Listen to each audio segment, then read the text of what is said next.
Again, what are we talking about today? Xbox 360, and not a great deal to say in this video, so this will probably be a bit of a short one. I should point out a quick mistake I made in the previous video. I got two games the wrong way around. Fable turns out was Xbox 360. I got that one a bit wrong. But one game I forgot to mention from the classic Xbox was Baldur's Gate Dark Alliance. I never played any of the other Baldur's Gate games before. I didn't even know what they were. I just it just looked good, so I got it. I didn't even know it was a spin-off of 1 and 2, or I didn't know all it came out. But the game itself, on paper, it looks really good. You got everything you want from sword and sorcery, combat, magic, that sort of thing. But there's one huge problem with the game: the enemies don't respawn. So you're pretty much limited to you can't level grind in that game. You just have to attack what's there to get experience, and you're very limited in what you can do. So you have to pretty much seek out every enemy in the game to get as much experience as possible. If you ignore that, it is quite a fun game. You sort of go to 3 worlds and battle through monsters. The one part I do remember is the armadillo dinosaur. I had they sort of in the ground, and they sort of pop up, and I had a special sword spell, a special flying sword that comes after enemies. It was able to detect where in the ground it was, so this sword would come up, and then this giant thing just fills the screen. It's like they're like that big, and then this big thing fills the screen, and it's like the it must be like this. It's like the alien queen. It's like the alien, like the xenomorph, like the queen xenomorph. Only, like I said, fills the screen. But that's the one moment I remember from that game.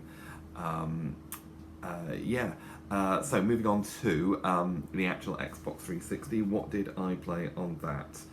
First game I think was Perfect Dark Zero. I didn't really play the first Perfect Dark game. I sort of played it a couple of times around a friend's house. That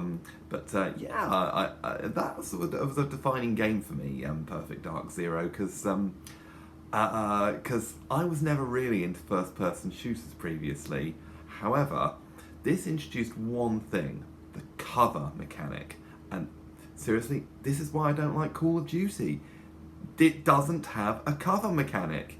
You can crouch behind things, but you can't cover behind things. And then I noticed Rainbow Six games took it on, and then the Deus Ex games with Human Revolution Mankind Divided did that cover mechanic. Why doesn't Call of Duty do it? I to this day don't understand why it's not a thing, but it's more futuristic, even though it is a prequel to the previous game, but that was very futuristic as well. So I liked it a lot. So I liked Perfect Dark Zero a lot. A bit disappointed it was sort of more of a level-based game than it was an adventure, but and some of the powers seem a little silly, like threat detector. I thought it was a heat detector, but it was threat detector, which was that was one weird quirk. But some levels are really freaking good, and it introduced me to Kepi and Kat Limelight. There's one mission where it's beneficial to your mission to turn that music off to get people out of a club, but the song's so damn good, I just left it on.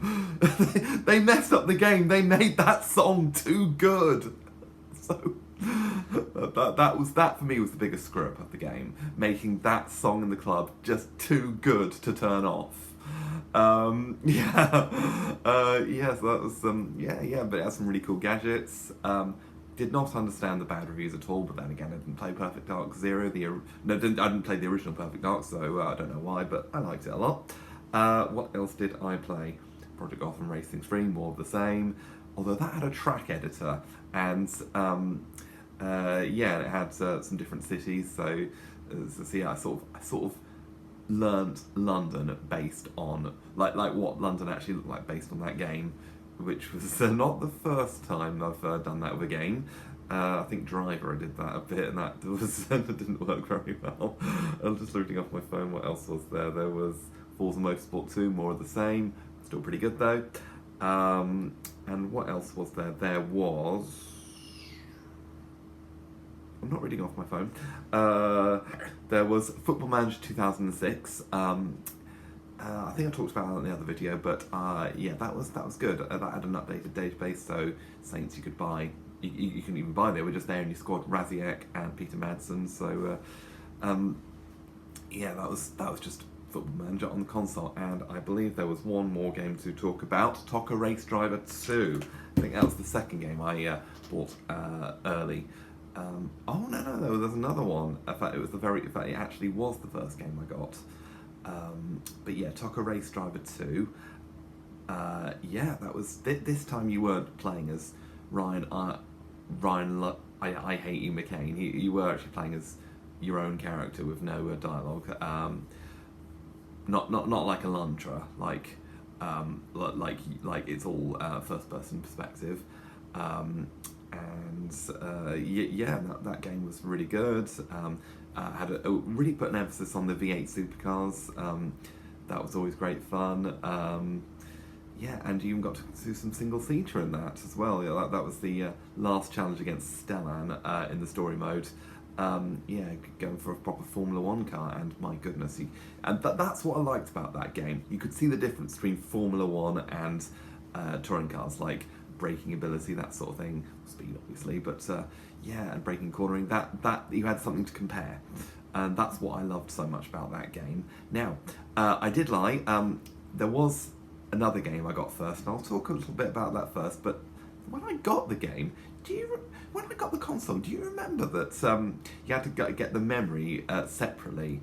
I got a memory card, the hard drive though, that took weeks to become available in my high street in Leamington. I remember saying to the shopkeeper in Woolworths, "Oh yeah, these are like gold dust." When I finally got one, yeah.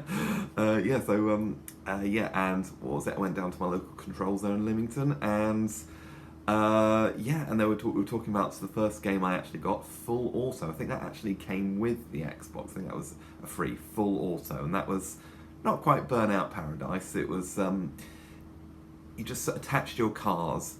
You attach weapons to your cars, so you can imagine what sort of game that was.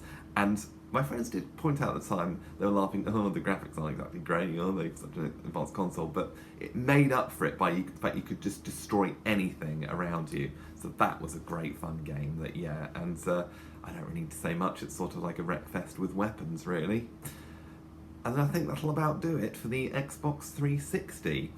I sort of stopped playing console games around 2008. There were a couple of things that happened. One very good thing that happened in my life, one a very bad thing that happened in my life, and then the gaming didn't really restart until 2010. So I had a couple of years out of gaming, maybe even 3 years actually. Or saying that, I did have a bit, I think around that point was Football Manager became the big thing, then 2011, 2012. That's when the PS3 came into things, because the Xbox 360 did break down. That was something else that happened. Yeah, those Xboxes break down a lot. My current one is doing very well. I got it second hand in 2019. It's still doing really well in 2025.